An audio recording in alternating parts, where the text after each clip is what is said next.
Ethan Cross stumbled upon the camera on an otherwise unremarkable afternoon. The flea market was bustling, the air thick with the scent of grilled sausages and old books.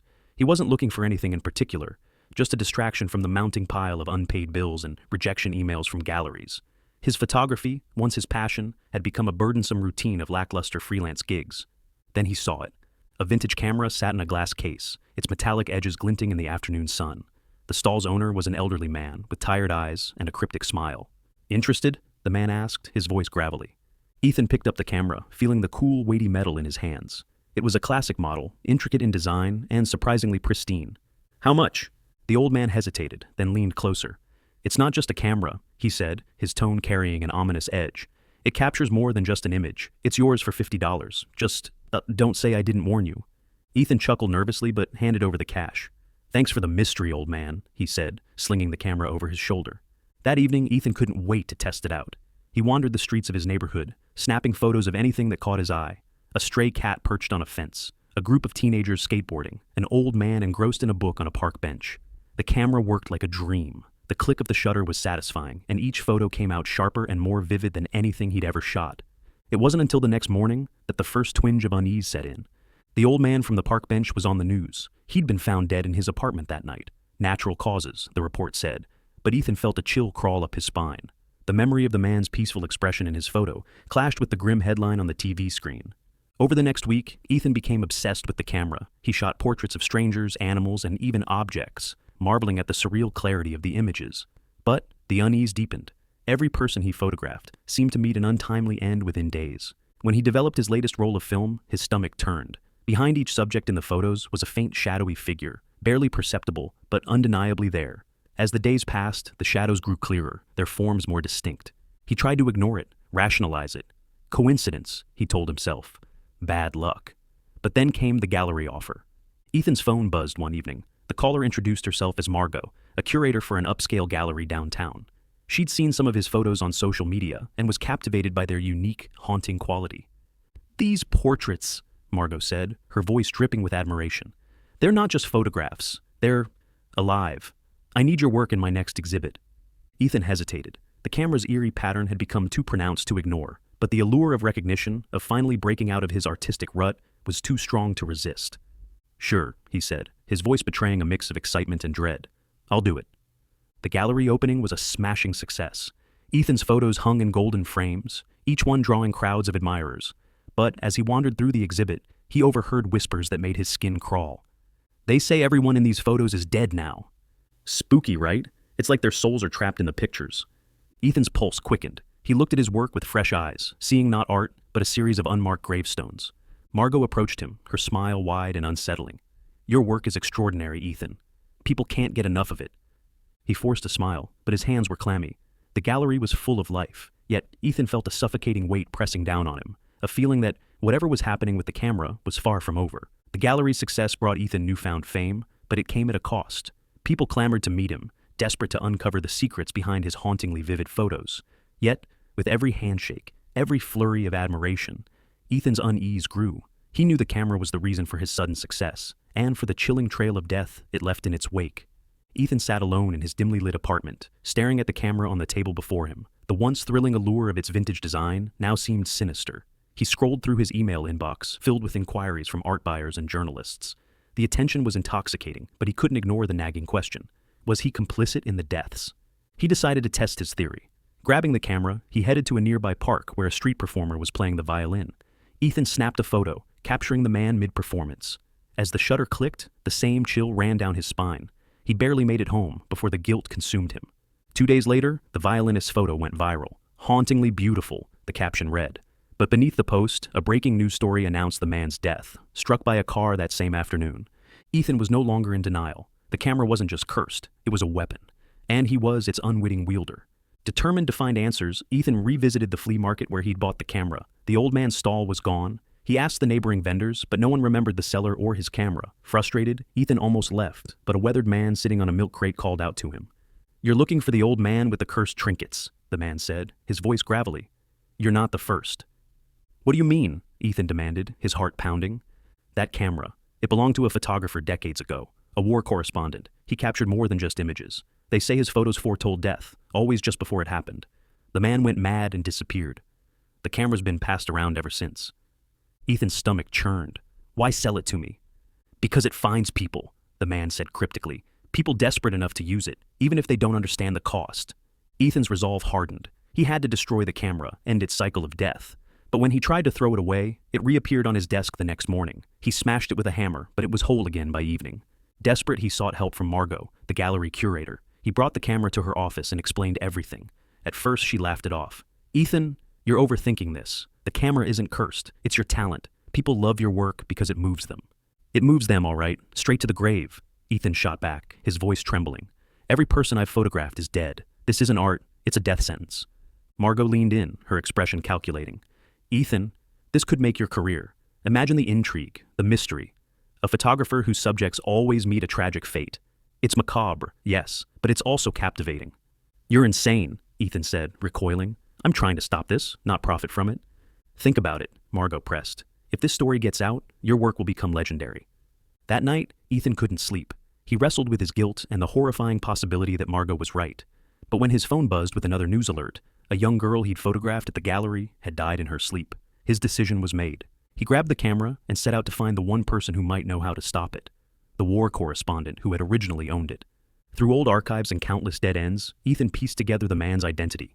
Harold Vance, a recluse living in the outskirts of the city. He found Harold in a decrepit cabin, surrounded by faded photographs. The old man's eyes were hollow, his hands trembling. You've come for answers, Harold said, as if expecting Ethan. You think you can destroy it? Can I? Ethan asked, placing the camera on the table between them. No, Harold said bitterly. It's a curse that doesn't break, it only shifts. The camera takes life because it was forged in death. During the war, I photographed soldiers moments before they died. The camera drank their fear, their final moments, and turned it into power. Then how do I stop it? Ethan's voice cracked with desperation. You can't stop it, Harold said, but you can choose who it takes. The revelation struck Ethan like a blow. The camera demanded life. If he refused to use it, it would find someone else. If he tried to destroy it, it would return, stronger. The only way to control it was to decide whose life it claimed. Ethan left Harold's cabin with the weight of an impossible choice.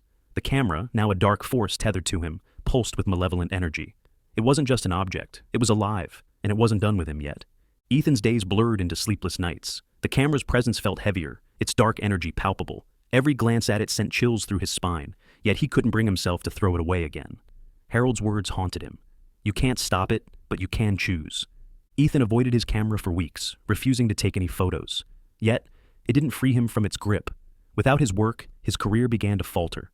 Margot called him constantly, pressuring him to deliver new material, subtly reminding him of their earlier conversation about the camera's macabre draw. One evening, Margot showed up unannounced at his apartment. You're wasting this, she said, gesturing to the camera on his desk. Do you realize what we could achieve?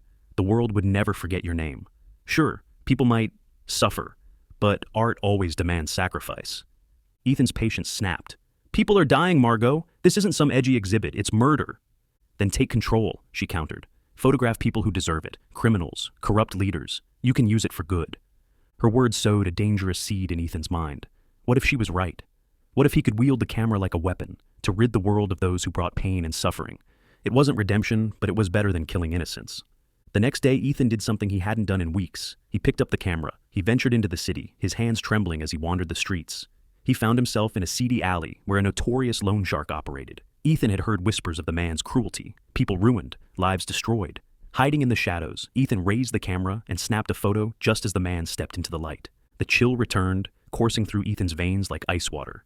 The lens glinted unnaturally, and for a moment, it felt like the camera was humming in satisfaction. 2 days later, the man's death was reported on the news. He had been found in his office, his heart inexplicably stopped. Ethan felt a sick mix of relief and horror. It had worked, but at what cost? Ethan began justifying his actions, targeting individuals who, in his mind, deserved the camera's judgment. A corrupt politician, a human trafficker, a drug lord. Each time, the deaths were quick, strange, and inexplicable. The media buzzed with conspiracy theories about the sudden wave of karma strikes. But Ethan knew the truth. However, the camera wasn't satisfied. The dark energy surrounding it seemed to grow with each use, demanding more, as if feeding on the chaos it caused. And the line between justice and vengeance blurred more with each photo Ethan took. One night, Ethan received a call from Margot. The gallery needs new work. You've been quiet, but I know you're still shooting. Show me what you've got. Ethan hesitated. "I can't, Margot. It's not safe." "You don't have a choice," she said sharply. "If you don't deliver, you're done. Your career will vanish overnight. You owe this to me after everything I've done for you." The call ended, leaving Ethan paralyzed with indecision. Could he really use the camera to fuel his career again? Could he exploit its curse to satisfy Margot's ambitions? That night, he took the camera to a rooftop overlooking the city. He held it tightly, staring out at the glittering skyline.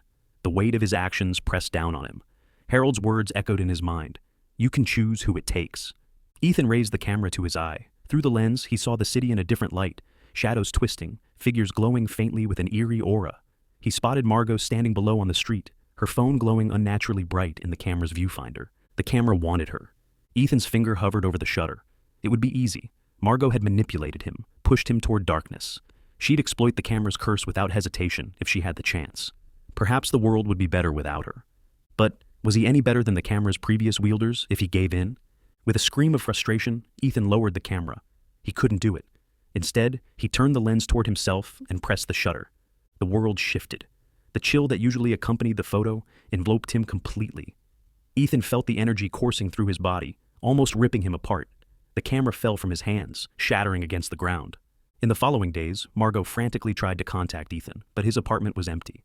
The news reported on his sudden disappearance, fueling speculation about his connection to the mysterious deaths. His photographs were pulled from galleries, and his name became a whispered warning in the art world. Back in the ruins of Harold's cabin, the camera reassembled itself, waiting for the next desperate soul to find it. Weeks turned into months, and Ethan was officially declared a missing person. His mysterious absence left ripples throughout the art world. Margot, desperate to salvage her career, released a controversial statement. Ethan Reed's brilliance was tied to his demons. "I tried to help him, but his art consumed him." The statement sparked backlash and intrigue in equal measure. The public fascination with Ethan's disappearance only deepened when his most recent unpublished photographs were anonymously delivered to Margot's gallery. Each image was hauntingly beautiful, depicting the city in stark black and white with ghostly figures lurking in the shadows. Margot, sensing opportunity, framed the photos as a final collection and prepared for a high-profile gallery unveiling. She marketed it as a tribute to Ethan's genius, though deep down, she hoped the controversy would resurrect her name in the art world. The gallery was packed. Critics, collectors, and curious fans wandered the space, whispering about Ethan's disappearance. Margot moved through the crowd, basking in the attention, though unease prickled at the back of her mind. She couldn't shake the feeling that someone, or something, was watching her. In the center of the gallery stood a pedestal holding Ethan's shattered camera. Margot had recovered it from his apartment after his disappearance, treating it as a centerpiece for the exhibit. Its cracked lens seemed to glint under the gallery lights, drawing visitors closer. As the night wore on, strange things began happening. A collector claimed he saw movement in one of the photos, a faint shadow shifting in the background. Another guest swore they heard whispers near the camera display. The gallery's security cameras glitched, their footage corrupted with static. Margot dismissed the complaints, chalking them up to overactive imaginations. But as she approached the camera to give her closing remarks, the room's lights flickered, then went out completely. In the darkness, gasps echoed through the gallery as a chilling wind swept through the space. A faint, otherworldly glow emanated from the shattered camera. Shadows pooled and writhed across the walls, forming an almost human figure. A voice emerged, deep, resonant, and unmistakable. "Ethan's." "You wanted my art, Margot," the voice intoned, sending shivers through the crowd. "You pushed me to use the camera, knowing its curse. Now, you can live with its legacy." The shadows surged toward Margot, encircling her. She screamed as ghostly hands reached for her, pulling her toward the pedestal. The glow from the camera intensified, and with one final flash of light, the room was silent. When the lights returned, Margot was gone. All that remained was the shattered camera, its lens glinting ominously. The gallery was shut down following the incident. Rumors swirled about what had happened that night, but no official explanation was ever given. Margot was never seen again, and her name faded from the art world as quickly as Ethan's had. The camera disappeared shortly after the gallery closed. Some claimed it was stolen, while others believed it had simply vanished, returning to wherever it had come from. Ethan's photographs continued to haunt those who had seen them. People reported seeing figures in the images moving, watching, waiting. Collectors who acquired the photos often met tragic, unexplained ends.